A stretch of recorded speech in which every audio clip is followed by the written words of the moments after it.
máximo de água e todos os resíduos que estejam, portanto, nos vários orifícios, portanto, destes do mobilizador, para que fique o mais limpo possível. Depois a seguir, então, deixar as peças do mobilizador e do filtro a secar ao ar, ou então secar com um pano seco, mas que não deixe qualquer fios, ou então utilizar o papel absorvente. E guardar estas peças em local limpo e seco, sem permitir que haja deposição nem de pó nem de gordura. A outra opção é lavar as peças do mobilizador e do filtro e colocá-las tanto na máquina de lavar o louça, exceto aquele tubo que está aqui assim, e colocar, portanto, num cesto da máquina, mas na parte de cima, da prateleira superior, e depois retirar quando se completar o ciclo de lavagem. Mesmo assim, se houver alguma gota de água, portanto, isso tem que ser limpo, porque isso depois pode ser um meio para desenvolver bactérias. Os procedimentos, isto eu falei da lavagem,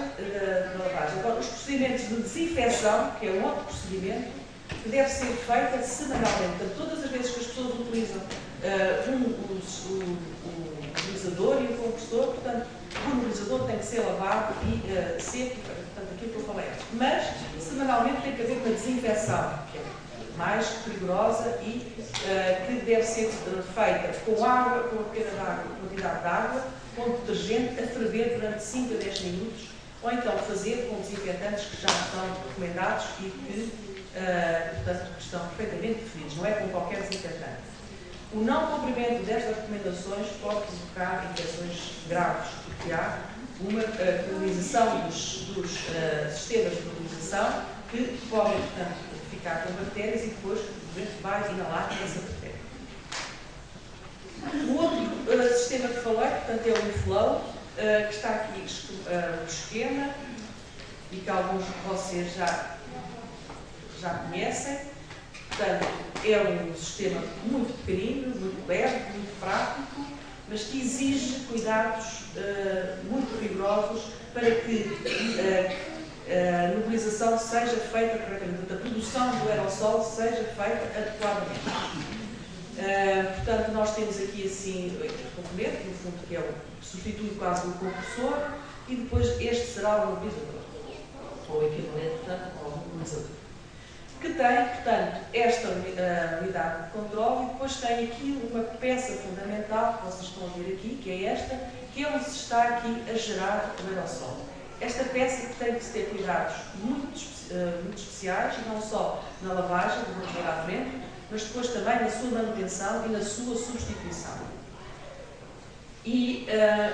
para não esquecer já, esta substituição tem que ser feita periodicamente e vai depender um bocado do uso e depois de se verificar que está a ser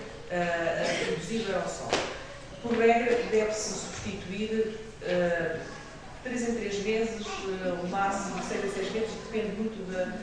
dos medicamentos que se utilizam, mas é uma peça fundamental que esteja a funcionar corretamente.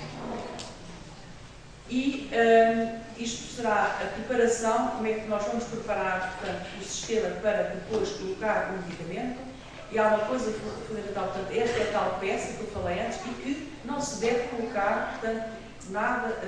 em cima da peça, porque aquilo é uma membrana com orifícios muito pequeninos, portanto, que vão ficar obstruídos rapidamente e depois pode-se,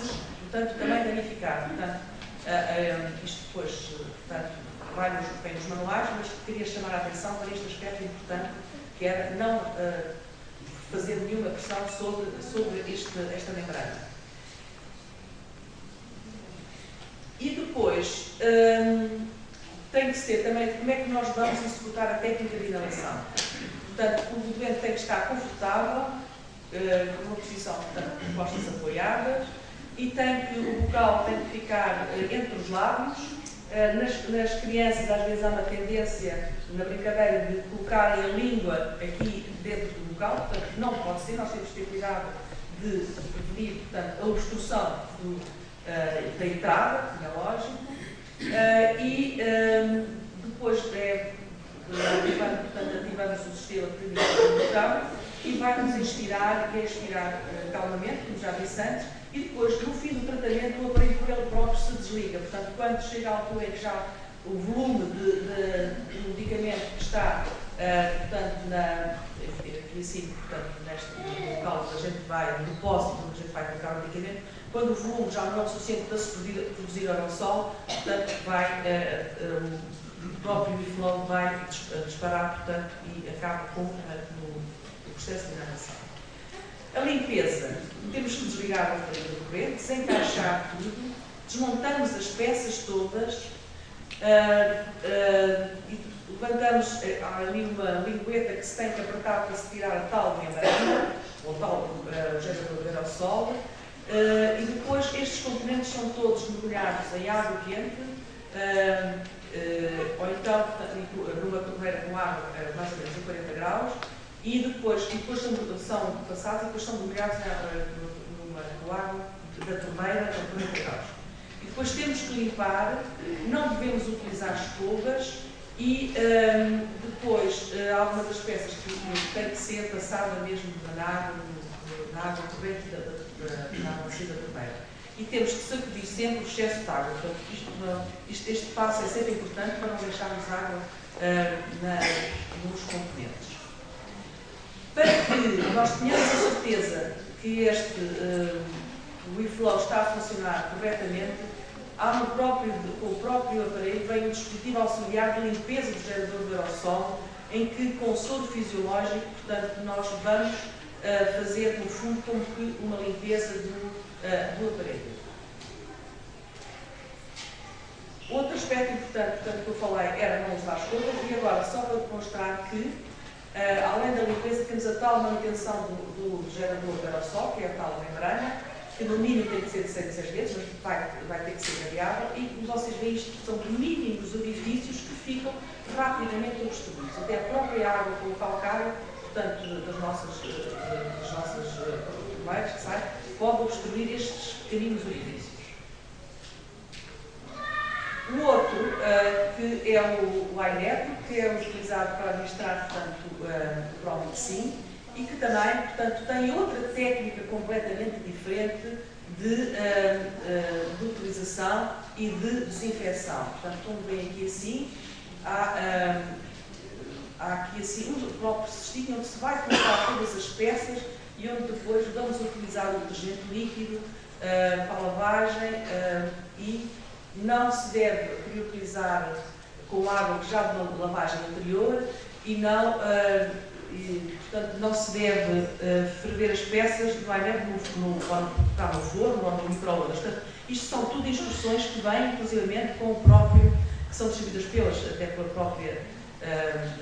distribuidora, portanto, do medicamento, para realmente ter a segurança que as coisas os procedimentos são feitos corretamente, de acordo com o que está definido para o sistema. Outro passo importante e fundamental é a adesão terapêutica. Eu não queria deixar de não falar neste passo, porque fazer uma toma de um medicamento via oral é fácil. Aderir à terapêutica, a adesão à terapêutica via inalatória vai depender do doente em si, não somos nós, médicos, não é nenhum técnico, ninguém, nem os pais, que podem fazer com que portanto, o doente inala corretamente. Nós podemos dar todas as instruções, todos os técnicos, todo o ensino, fornecer todos os manuais de utilização, mas isto vai depender muito da adesão do doente. E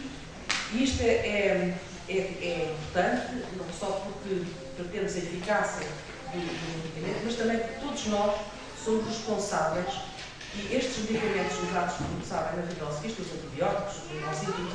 muito caros. Portanto, todos nós, o movimento também é responsável pelos custos. Portanto, às vezes há critérios para se administrar alguns destes medicamentos e um deles é a adesão à terapêutica. Se o doente não adere à terapêutica, nós muitas vezes temos a obrigação depois de todo o ensino, de toda a informação, de toda a educação, às vezes temos que porque os custos são grandes e temos responsabilidade de retirar o medicamento, porque muitas vezes acontece que chegamos à conclusão que os doentes têm medicamentos em casa, depois quando os trazem não fora do prazo e verificamos que afinal tudo o que nós andámos ali assim a educar, portanto não serviu para nada, serviu só para gastar dinheiro sem qualquer utilidade, e todos nós médicos temos experiência disso, e é muito grave, muito complicado. E cada vez mais nos vão exigir a nós próprios que nós tenhamos a certeza que a adesão ao terapêutico com estes fármacos, portanto, seja realmente a indicar. Outro aspecto extremamente importante é o que se faz neste momento com os cuidados respiratórios domiciliares. Portanto, todos nós sabemos, as empresas colocam muitos destes sistemas de mobilização no domicílio, são os parceiros importantíssimos e que, mas também são os parceiros que têm que ter a sua responsabilidade. Não só, portanto, em disponibilizar os sistemas de mobilização e as interfaces, nomeadamente as máscaras, adequadas de acordo com a prescrição. Portanto, quando é uma criança, a máscara tem que ser adaptada à idade pediátrica e nós, técnicos, temos que prescrever aquilo que está definido e temos que ter a certeza que foi isso que nós prescrevemos, que foi colocado no domicílio do doente, porque muitas vezes chegamos à conclusão que as coisas que estão lá não são aquelas que nós prescrevemos. Portanto, nós temos essa obrigação, médicos, enfermeiros, portanto, toda a equipa. O doente tem que ter acesso aos manuais de utilização e às regras de limpeza e desinfecção. Nós podemos dar folhetos que se fazem, portanto, nos hospitais, para dar aos doentes, para explicar, para fazer toda a educação, mas a própria empresa também tem que ter os seus manuais de utilização. E não é um manual que é uma tradução daquilo que está junto com a um manual adaptado para o doente perceber, com imagens, portanto, que seja interaja facilmente com a capacidade de aprendizagem de todos e que se possa explicar adequadamente. Um compressor tem de ser revisto periodicamente, normalmente anualmente, portanto, há filtros internos que têm de ser substituídos e isso tudo, portanto, a empresa é obrigada a fazer a sua manutenção. Os mobilizadores têm um prazo de utilização, portanto, mais do que esse prazo não deve ser utilizado, depois melhoram-se e depois melhoram também, portanto, o medicamento. E os técnicos que vão ao domicílio têm que ter formação específica para isto, não pode ser qualquer pessoa que vai lá que não sabe o que é que está a dizer e que inventa e depois é evidente que as pessoas acreditam, portanto, o técnico vai e diz, não, isto é que é e é assim que se faz. Portanto, os técnicos têm que ter formação nesta área, obrigatoriamente, e eu